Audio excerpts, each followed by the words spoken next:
Hello friends, सगळ्यात आधी तुम्हा सर्वांचं माझ्या चॅनलवरती मनापासून स्वागत आहे। तर आज मी मेहंदी ट्युटोरियलमध्ये हे घेऊन आले की आपण नेगेटिव्ह स्पेस कसे डार्क करायचा व त्याचे बेसिक नॉलेज काय आहे।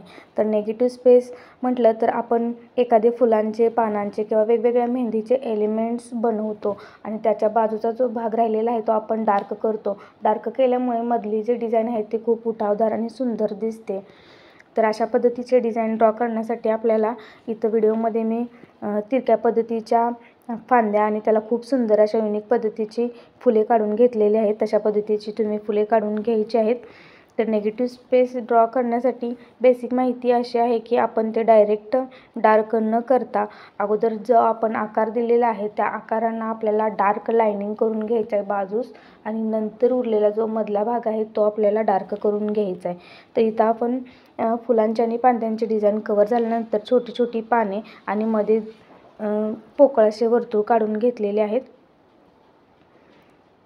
आता हे वर्तुळ काढून झाल्यावर आपण याला जो आपण आकार दिलेला आहे त्या आकाराला आपल्याला फक्त डार्क लाइनिंग करून घ्यायचं आहे।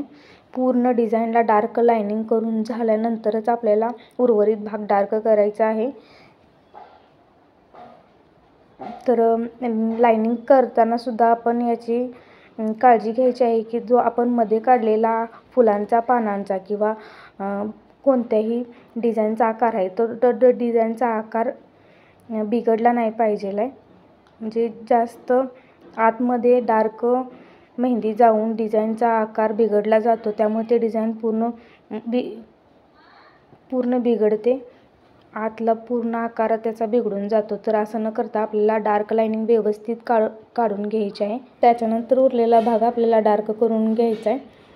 आतमधील जो आपण फुलांचा किंवा पानांचा किंवा इतर एलिमेंटचा आकार देतो तर तो आकार खूप छोटा न करता मोठा काढून घ्यायचा आहे, जेणेकरून आपल्याला डार्क लाइनिंग आणि नेगेटिव्ह स्पेस व्यवस्थित भरता येईल। यासाठी आपल्याला काढतानाच आकार मोठा काढून घ्यायचा आहे। तर माझ्या चॅनलवर जर नवीन असाल तर मेहंदीच्या बेसिक माहितीसाठी आणि नवनवीन सुंदर अशा मेहंदीच्या ट्युटोरियलसाठी चॅनलला नक्की सबस्क्राईब करा आणि बाकीचे व्हिडिओ पण बघा, तिकडे सुद्धा खूप सुंदर असे मेहंदी ट्युटोरियल आणि मराठी भाषेतील मेहंदीची सुंदर अशी माहिती मी अपलोड केलेली आहे, त्यामुळे नक्की सबस्क्राईब करा।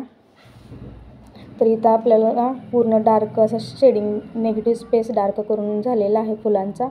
तर इथं आपण नॉर्मल अशी फुलांच्या मध्ये शेडिंग देऊन घेऊया।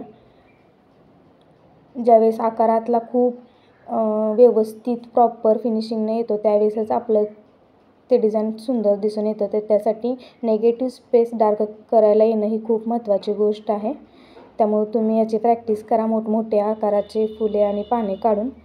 माहिती आवडली असेल तर लाईक करा। पूर्ण व्हिडिओ बघितल्याबद्दल आभार।